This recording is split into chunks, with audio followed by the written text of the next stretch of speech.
El sábado de hace 8 días tuvimos un taller y el tema de ese taller fue la esperanza.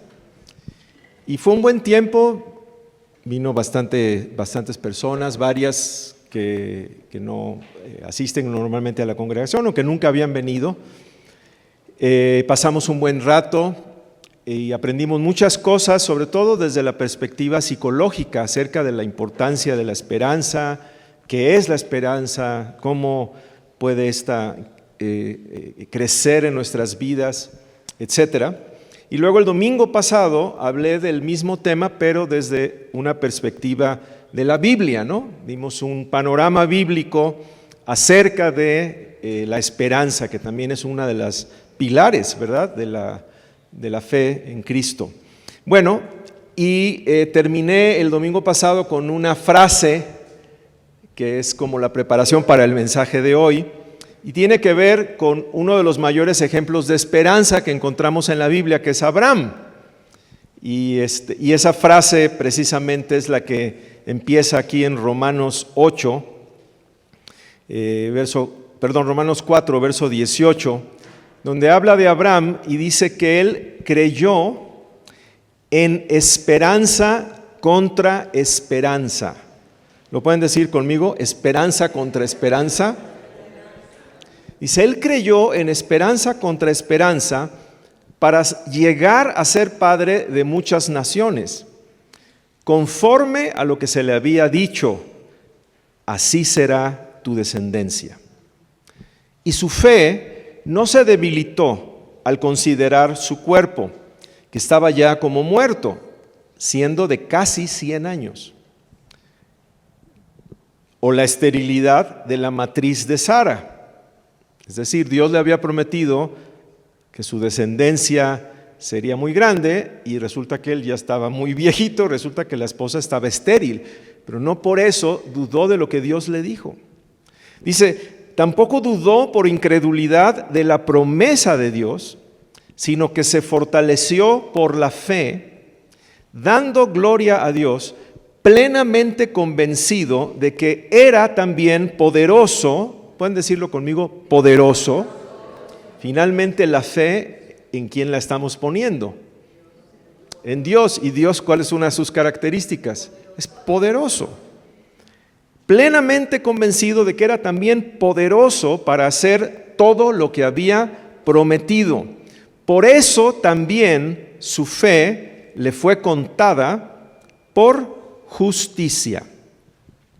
Entonces, esta frase, esperanza contra esperanza, es una de esas frases icónicas de la Biblia. ¿Qué significa esta frase, esperanza contra esperanza? ¿Quién la podría rápidamente explicar? Pues aún a pesar de que las circunstancias parecieran adversas. Correcto. A pesar de que las circunstancias, o sea, humanamente hablando no había ¿qué? Esperanza. Pero él a pesar de eso, tuvo esperanza, ¿verdad? Es más o menos lo que esta frase significa. En el pasaje que está ahí en sus pantallas, hay muchas frases ahí que yo creo que es como para subrayarlas. Son frases de esas que te cambian la vida. ¿Cuáles de las frases que aparecen ahí les llaman la atención? Díganme alguna. ¿Creyó? Uh-huh. Tampoco dudó por incredulidad. ¿Te llama la atención? Muy bien. ¿Qué otras frases ahí les? Su fe no se debilitó. Ajá. ¿Perdón? Su fe le fue contada por justicia. Ajá. Estaba convencido de que era poderoso para hacer todo lo que había prometido. Memo.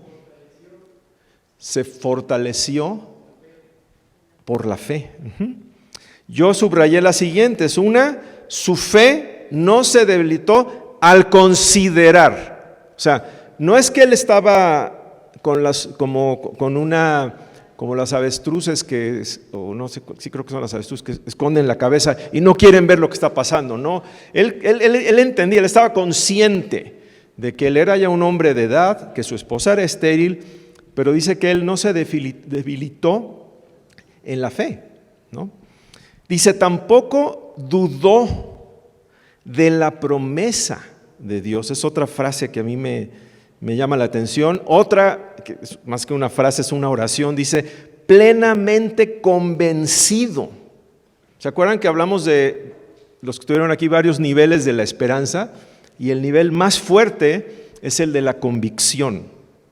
Dice que él estaba plenamente convencido. ¿De qué estaba convencido? De que Dios era poderoso para hacer lo que había prometido. Su fe se estaba basando en las promesas, en una promesa que Dios le había hecho. ¿Cuántos quisieran que estas frases que acabamos de subrayar o ver te describieran a ti? Que dijeran, Benjamín no se debilitó al considerar, ¿no?, tales circunstancias. Laurita no dudó de la promesa de Dios. Mariana estaba plenamente convencida, ¿no? ¿Cuántos quisieran que estas frases se dijeran también de ti? Yo creo que todos nosotros, ¿verdad? Este tipo de esperanza que tenía Abraham, de convicción que lo caracterizaba, no se adquiere de la noche a la mañana. Abraham no empezó con este nivel de fe. Una convicción de este tipo, una fe de este tipo, se sustenta en un caminar con Dios de años. Pero todo caminar con Dios, y este en especial y el de todos nosotros, tienen un inicio. Y hoy vamos a hablar de cómo iniciar un caminar con Dios que nos lleve a un nivel así de convicción y de fe. El día de hoy voy a hablar de muchas cosas que sería muy bueno que nos pudiéramos detener para reflexionarlas, pero no lo voy a hacer porque tenemos un límite de tiempo y hoy voy a dar mucho.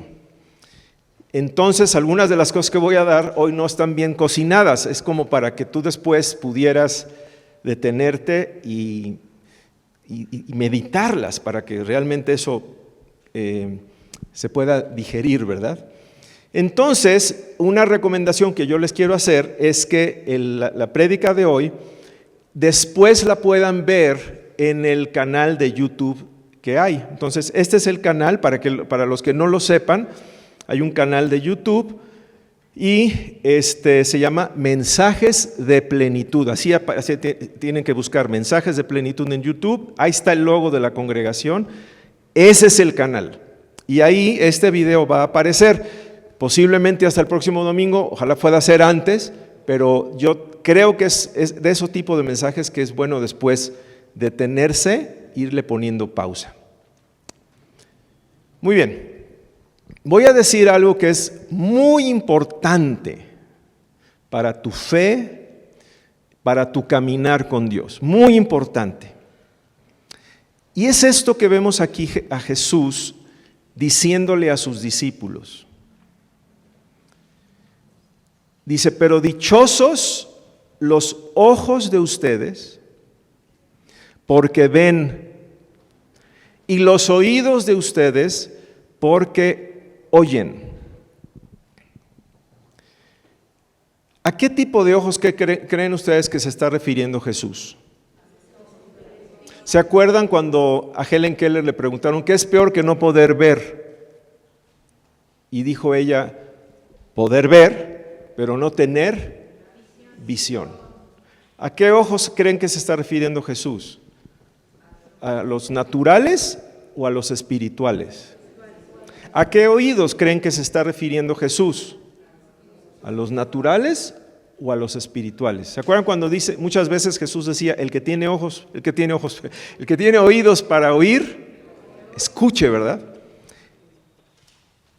Esto es bien importante.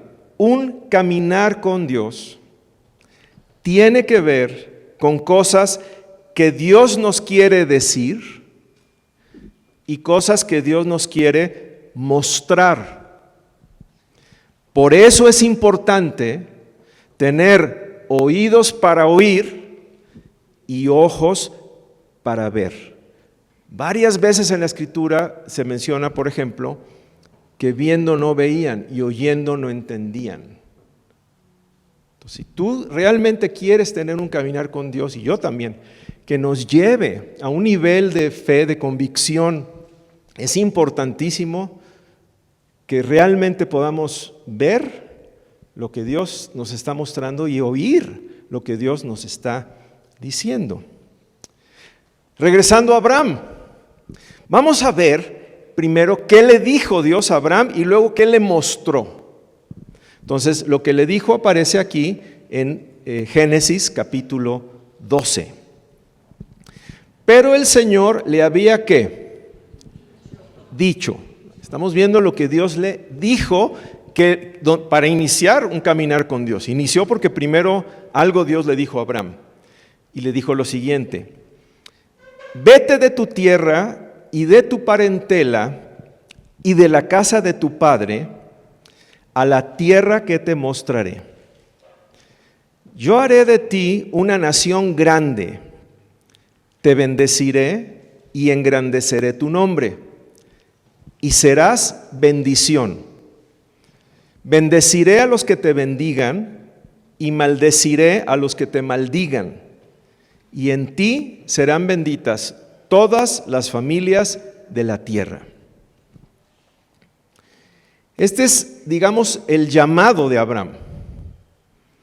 Y en este llamado yo alcanzo a ver 3 promesas, 3 propósitos y 3 peticiones. Comencemos con las 3 promesas.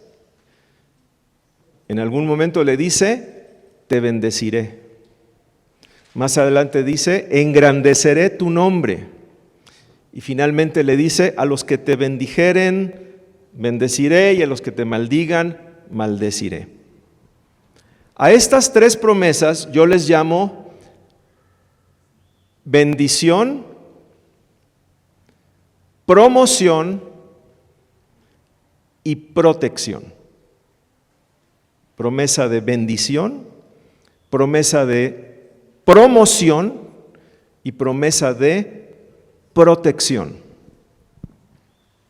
Pero todo esto es un paquete. Entonces vemos 3 promesas. Chicos, me distraen si están hablando, por favor.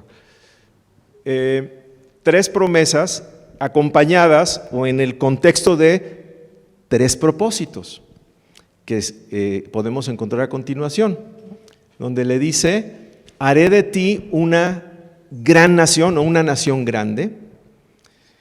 El segundo es, serás bendición, obviamente para otras personas. Y el tercero es, y serán benditas en ti todas las familias de la tierra. Hay algunas cosas que yo puedo notar en estos propósitos que el Señor le muestra a Abraham.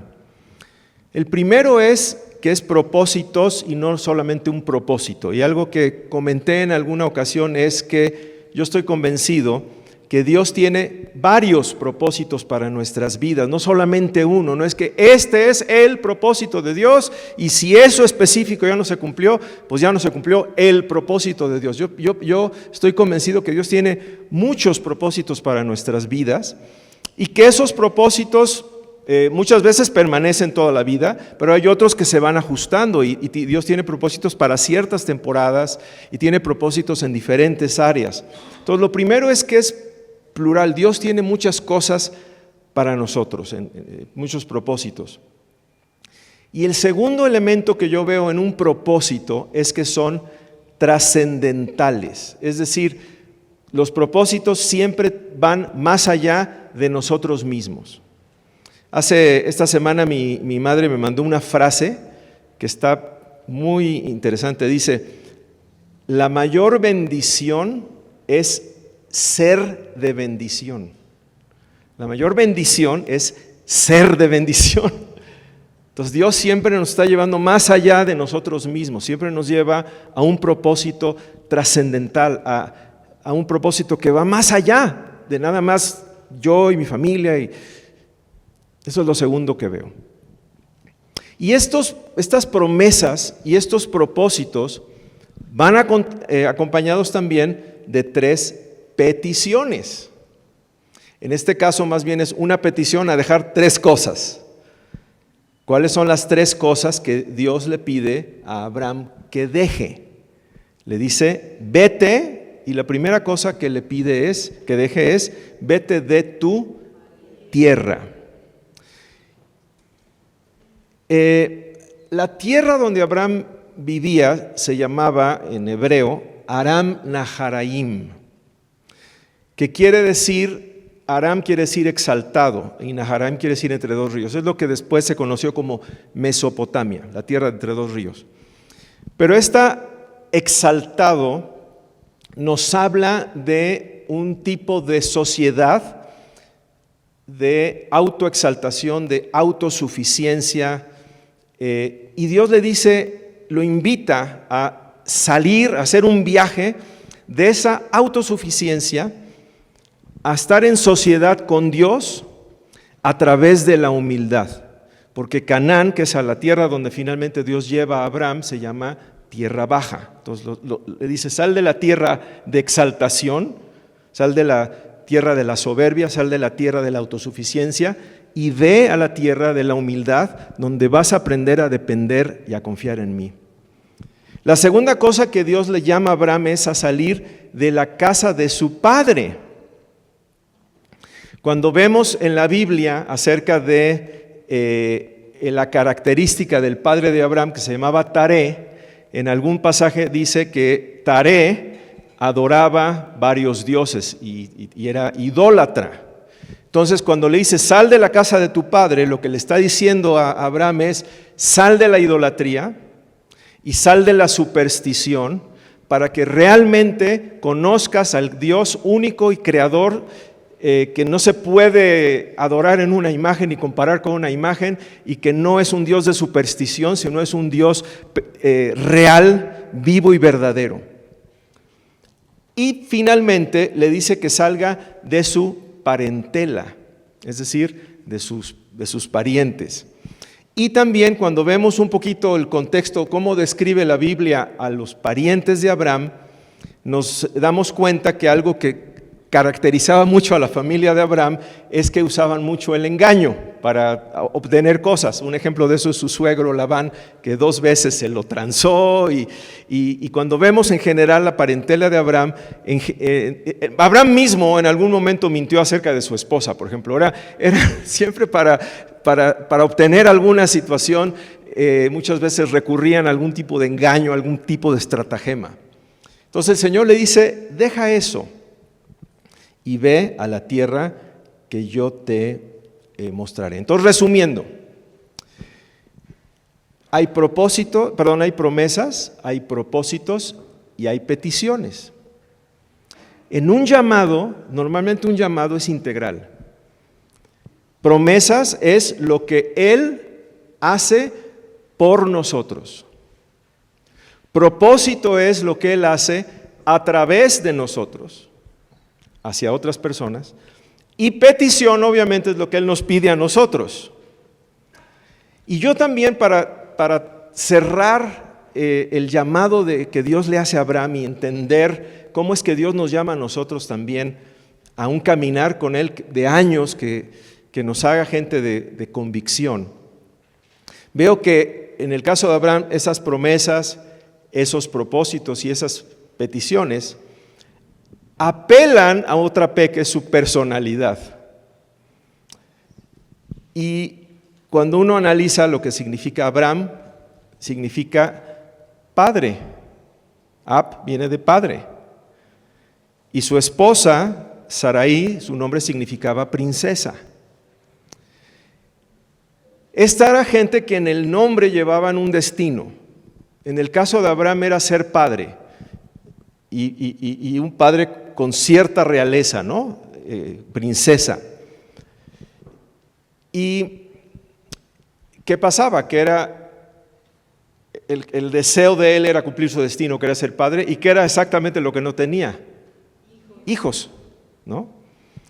Pero veo que cuando Dios le dice, haré de ti una nación grande.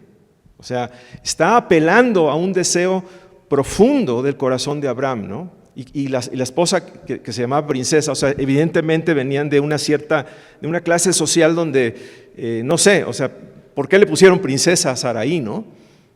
Y las promesas que Dios le hace y los propósitos encajan con su potencial, su personalidad. Bueno, ya vimos lo que Dios le dijo a Abraham, pero no hemos visto lo que Dios le mostró a Abraham. No solamente le habló, también le mostró. Lo que leímos hace un momento, Génesis 12, está ocurriendo en un lugar que se llamaba Harán, que es donde hoy es en parte de lo que hoy es parte de Turquía. Pero aquí está haciendo referencia, dice, Dios le había dicho a Abraham, ¿no? Está recordando lo que Dios le había dicho. Pero ¿cuándo fue que se lo dijo y cómo se lo dijo? Bueno, la respuesta a eso nos la da Esteban, muchos siglos después, en Hechos capítulo 7. Y vemos aquí a Esteban hablando con la multitud, estamos hablando mucho tiempo después, pero él les narra la información que faltaba de la historia de Abraham. Y dice en Hechos 7, 2 al 3, escúchenme, padres y hermanos, el Dios de la gloria se le apareció a nuestro padre Abraham mucho tiempo antes que estuviera en Harán o en Harán, cuando aún estaba en Mesopotamia. Y le dijo, deja tu tierra, tu parentela, y ven a la tierra que yo te voy a mostrar. Entonces, cuando Abraham tiene ese encuentro con Dios, ¿qué fue lo que Abraham vio? Según Esteban. Dice que él vio al Dios de la gloria. El Dios de la gloria se le apareció. No solamente fueron palabras que escuchó, sino también fue algo que vio. Y lo que él vio fue a Dios mismo, como el Dios de la gloria. La palabra gloria en la Biblia, cuando se habla de la gloria de Dios, esa palabra es sinónimo de su hermosura. Gloria nos habla de algo inigualable, algo que nos cautiva. Entonces Abraham vio a un Dios, no digo que vio a Dios físicamente, sino tuvo una imagen de Dios, vio algo de Dios que lo cautivó, que lo asombró, vio su hermosura, su belleza. Y es interesante también que la palabra gloria en la Biblia siempre está asociada a conceptos como luz o como ver. Ya vimos lo que Dios le mostró a Abraham, lo que Abraham vio, y ya vimos lo que Abraham escuchó. Ahora vamos a ver uno de mis pasajes favoritos, vamos a hacer como una desviación y luego regresamos. Los voy a estoy llevando así diferentes etapas de la historia de la Biblia, ¿no? Ya vimos a Abraham, nos vamos a adelantar como 500 años o algo así después de Abraham y vamos a ver algo de Moisés, ¿ok? En Éxodo 33, este es uno de mis pasajes favoritos de la Escritura. En Éxodo 33, verso 18 al 20, Moisés le hace una petición a Dios y le dice, permíteme contemplar tu gloria.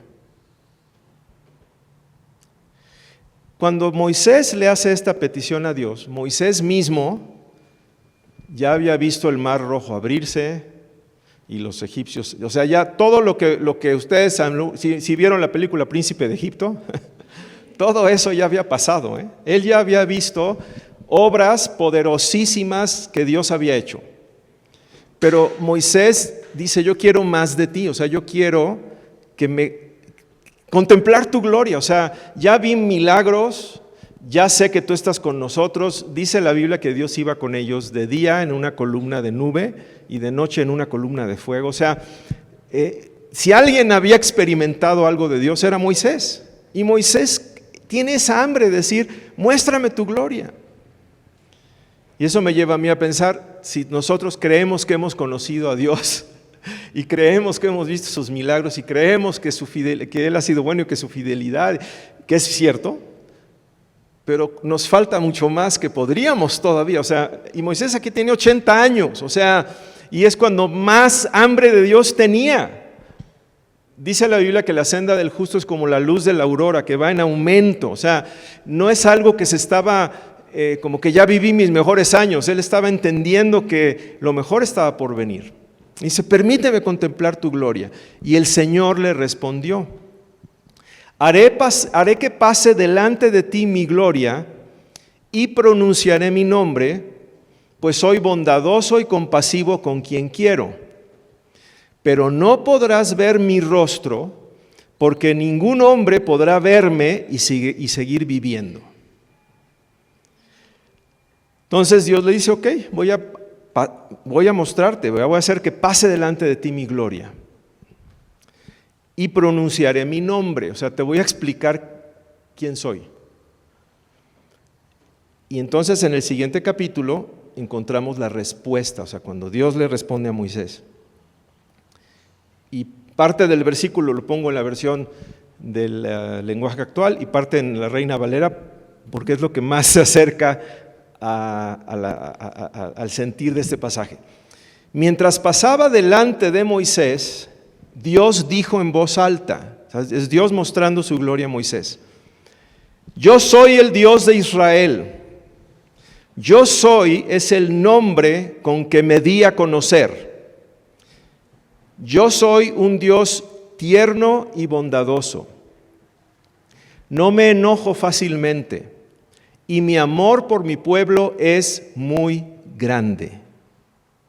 Es misericordioso por 1000 generaciones.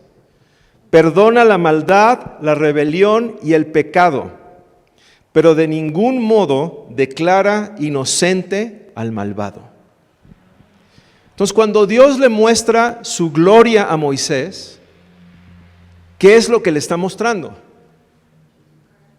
Milagros en el cielo, bolas de fuego ahí en el cielo, un show de las estrellas moviéndose. O sea, muéstrame tu gloria, ¿no? Entonces, ¿qué esperarías, no? Muéstrame algo de Dios poderoso, no sé. Y entonces, no, pues que las estrellas empiecen a girar o no sé, algo así, una luz así celestial. ¿O qué es lo que le muestra? Su carácter, su corazón. ¿Realmente quieres ver la gloria de Dios? Lo que Dios te va a mostrar es quién es Él. No esperes un show, un circo ahí, porque te voy a decir, Faraón tuvo ese circo y Faraón nunca creyó en Dios. Y los fariseos vieron los milagros de Jesús y los fariseos nunca creyeron en Dios. Cuando quieres una intimidad con Dios, no esperes un show, no esperes un circo de milagros. Espera a Dios mostrándote quién es Él y cuál es su corazón y cómo es su carácter. Esa es la belleza de nuestro Dios. Y Dios hoy sigue llamando, igual que llamó a Abraham, igual que llamó a Moisés. ¿Y cómo nos llama? Hablándonos y mostrándonos quién es Él. Él nos muestra su gloria y su belleza, y lo hace de muchas maneras. Un ejemplo está en el Salmo 19. Dice, los cielos proclaman la gloria de Dios y el firmamento revela la obra de sus manos. ¿Tú crees que Dios hoy llama a todos? ¿O crees que sí, que Dios está llamando? Verso dice, un día se lo cuenta otro día, una noche se lo enseña otra noche, sin palabras, sin sonidos. Es que Dios, cuando ves un atardecer impresionante, cuando ves un amanecer, cuando ves la noche estrellada, cuando ves las nubes de Puebla, cuando ves los cielos, Dios no necesita muchas palabras porque Dios ahí te está diciendo, te está mostrando un destello de que hay un Dios y es un Dios majestuoso y es un Dios maravilloso. Su mensaje está todos los días ahí.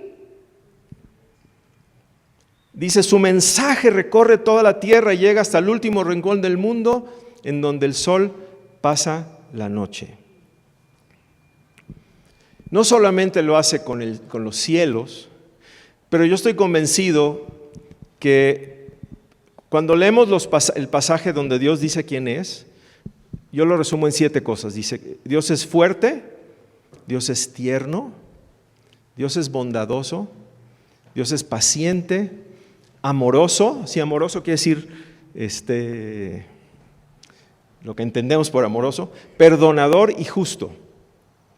Y cada vez que tú ves una historia, no sé, que ves una película o te enteras de una historia donde hay un gran acto de perdón, o un gran acto de valor, o un gran acto de ternura, o un gran acto de bondad, cada vez que pasa eso, esos son como pequeños destellos de Dios. Por eso ese tipo de cosas a muchos de nosotros nos enternecen, porque de alguna manera es un destello de Dios.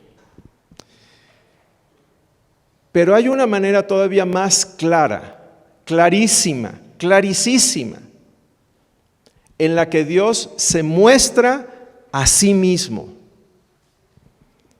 Y la podemos ver aquí. Segunda de Corintios 4:6 dice, porque Dios, el mismo Dios que dijo que la luz sea en las tinieblas, ese Dios, hizo brillar su luz en nuestro corazón para que conociésemos la gloria de Dios, para que tú y yo pudiéramos conocer esa gloria que Moisés tanto quiso ver. Y dice Dios, a ti Moisés no te voy a dejar ver mi rostro. Pero nosotros, ¿dónde podemos ver la gloria de Dios? En el rostro que resplandece, en el rostro de Jesucristo. Todo lo que Dios le explicó a Moisés, soy tierno, soy bondadoso, soy fuerte, soy compasivo, soy perdonador, soy justo. Todo eso, ¿dónde lo vemos encarnado? ¿Dónde lo vemos expresado plenamente? En la persona de Jesús. En la cruz, cuando lo estaban vituperando, ¿qué dijo? Padre, perdónalos porque no saben lo que hacen. Un acto así de perdón, y entre otros, cuando el leproso está y le dice, Señor, si quieres desde lejitos, no, si quieres puedes limpiarme, porque los leprosos eran considerados como contaminantes, ¿no? ¿Y qué hizo Jesús? Se acercó y le dijo, claro, quiero, y lo tocó. Su ternura, Cuando tú lees a Jesús en los evangelios, estás viendo, y podemos ver, la gloria de Dios, pero así descrita completamente. Por eso dice Juan 1:14, que la palabra, es decir, Jesús, se hizo carne y habitó entre nosotros y contemplamos su gloria. El Dios de la gloria que se le apareció a Abraham, la gloria de Dios que Moisés pudo ver, aunque sea no directamente, esa gloria se hizo un hombre y la pudimos contemplar. Dice, y habitó entre nosotros y contemplamos su gloria como la gloria del unigénito del Padre, lleno de gracia y de verdad. Esa palabra gracia me encanta porque quiere decir buena voluntad, buena disposición, como dirían los jóvenes, buena onda, buena vibra, o sea, lleno de gracia y lleno de verdad. Hace algunos años yo ya era cristiano, yo ya estaba caminando con el Señor. Dios constantemente nos quiere mostrar y constantemente nos quiere decir. Y tuve una experiencia que inició, era en tiempo de Semana Santa, yo tendría como unos 20 años de edad, yo creo, y estaba yo en mi casa viendo en Semana Santa una película de Jesús que yo se las recomiendo ampliamente, que es la que está basada en el Evangelio de Mateo. La vamos a poner aquí para que si la quieren buscar en YouTube, busca Evangelio de Mateo en película y se supone que Mateo va narrando, es todo el Evangelio narrado, y para que tengas idea de cuál es, ese es Mateo que está, digamos, dictando a otro como que escriba todo el Evangelio y van pasando escenas. Y es el Evangelio puesto en película. Y en esa película puedes ver a un Jesús que yo estaba acostumbrado a que siempre mostraban a un Jesús como muy solemne, serio, como apartado, ¿no? Como que hacía milagros y casi ni volteaba y casi bésame el anillo, ¿no? Estoy hablando de Jesús en blanco y negro, ¿no? De películas muy viejas. O no sé, el de Franco Sefirelli con la mirada así, pero siempre es como, no sé. Pero aquí creo que sí leyeron bien la Escritura, donde dice era lleno de gracia.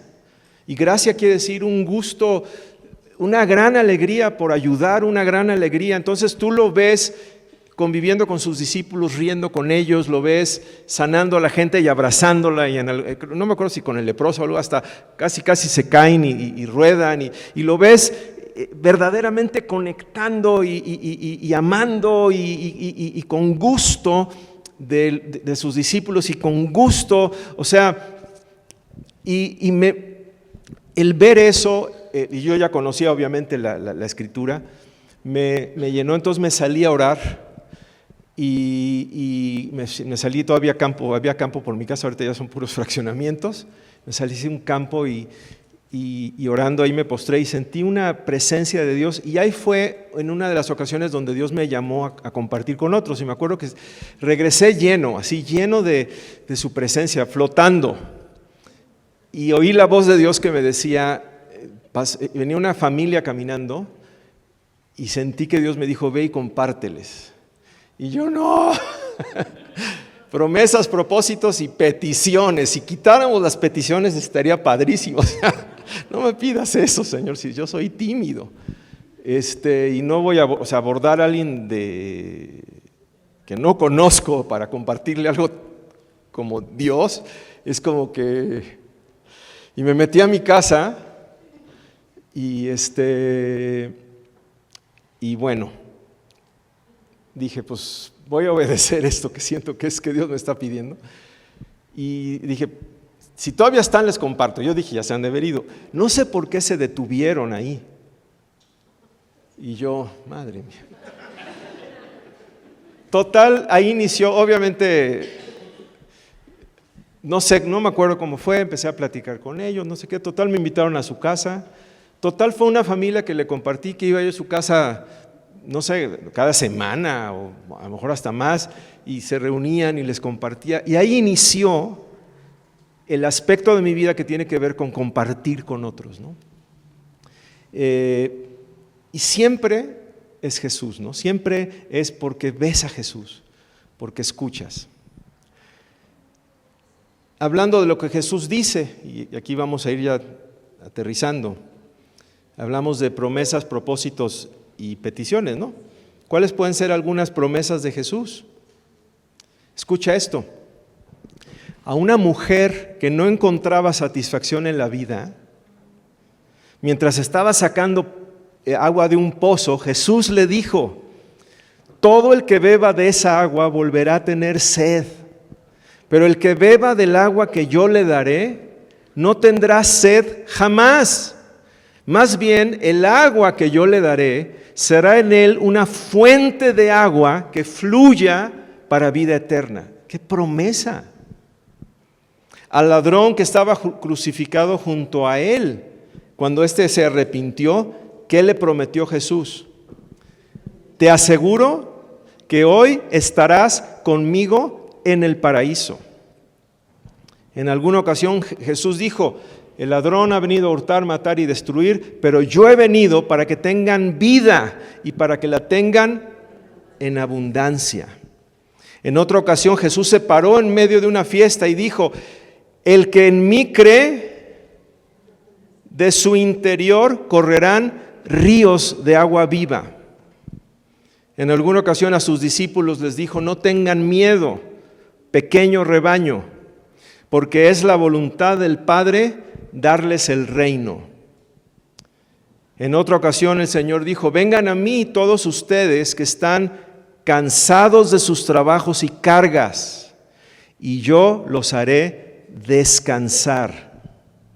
También dijo, mis ovejas reconocen mi voz y yo las conozco, y ellas me siguen, y yo les doy vida eterna, jamás perecerán, ni nadie me las quitará.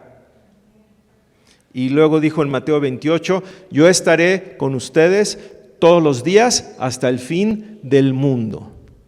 Las promesas que Jesús nos hace a ti y a mí son superiores que las que le hizo a Abraham.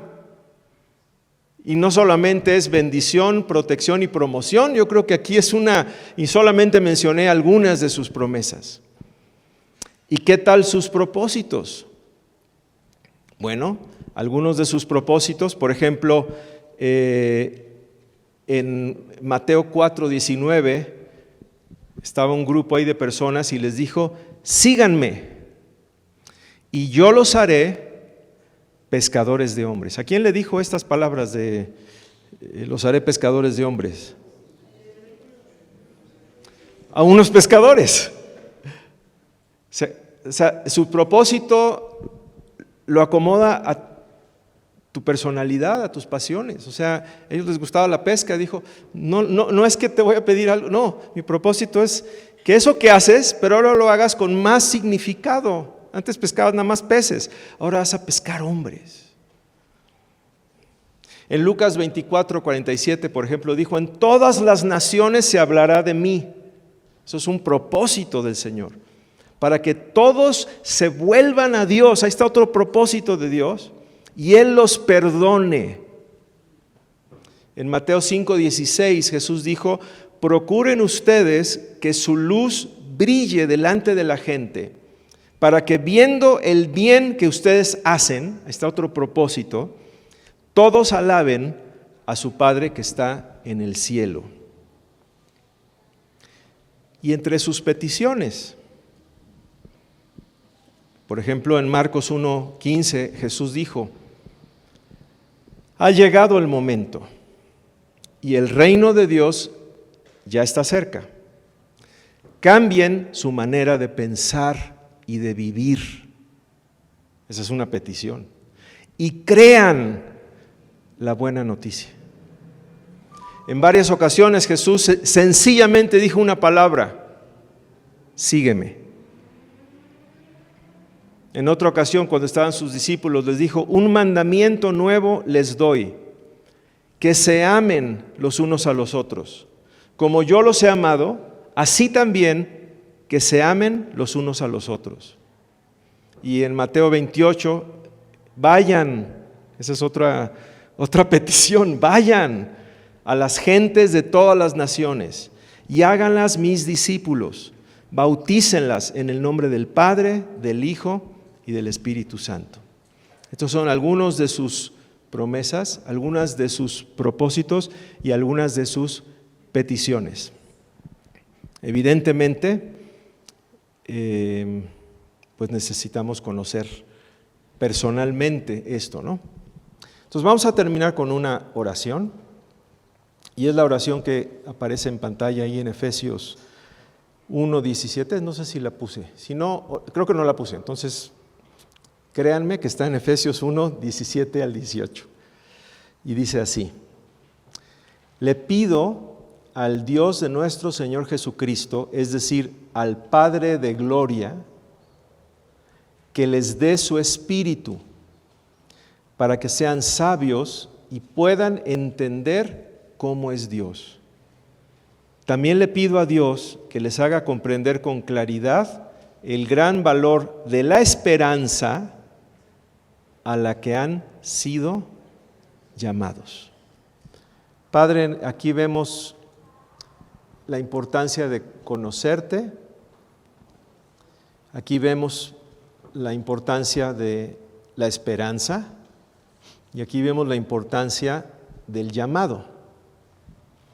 Qué importante es poder verte, poder entenderte, poder conocerte. Qué importante es poder tener una esperanza viva. Qué importante es ese llamado y eso que tú nos estás hablando. Día a día tú nos hablas. Día a día tú nos muestras. Y en tu palabra nos muestras y nos hablas todavía más. Así que yo oro, Padre, por los que estamos aquí reunidos y los que nos están viendo también por internet, que nos des tu espíritu, Padre, para que podamos entenderlo, para que podamos, que tu espíritu atraviese las tinieblas que hay en nuestra mente, las cosas que nos impiden oírte, y que tu voz venga con claridad a nosotros, y que podamos verte como tú eres. Quita, Padre, de nuestra mente, de nuestro corazón, lo que estorbe, y te damos gracias, Señor. Amén. Quisiera terminar nada más con un consejo y una invitación. El consejo es leer los evangelios, Mateo, Marcos, Lucas o Juan, el que tú quieras. Si tú quieres empezar un caminar con Dios, la recomendación es que escojas uno de estos 4, el que más te llame la atención, y lo empieces a leer. Y trata de, en tu lectura, cada vez que leas, pedir iluminación de Dios. Y luego, ¿qué ves de Jesús? ¿Cómo ves que es su carácter? ¿Qué aprendes de la persona de Jesús? ¿Y qué dice Jesús? Que subrayes y te fijes en lo que Jesús es, cómo actúa, cómo responde, ¿no? Y qué dice. Y que eso lo medites, lo mastiques, lo anotes, y ahí puede ser el inicio de un caminar con el Señor que te llene de esperanza y que te llene de propósito. Y bueno, y una invitación finalmente es que el próximo mes vamos a hacer lo mismo, de un taller que está abierto para todo mundo, que es buena oportunidad para invitar personas que normalmente no vienen un domingo, y en este caso es el 7 de junio a las 9 de la mañana, una causa, vamos a hablar de ese tema, y después vamos a verlo también desde la perspectiva bíblica. Bueno, pues gracias y bendiciones.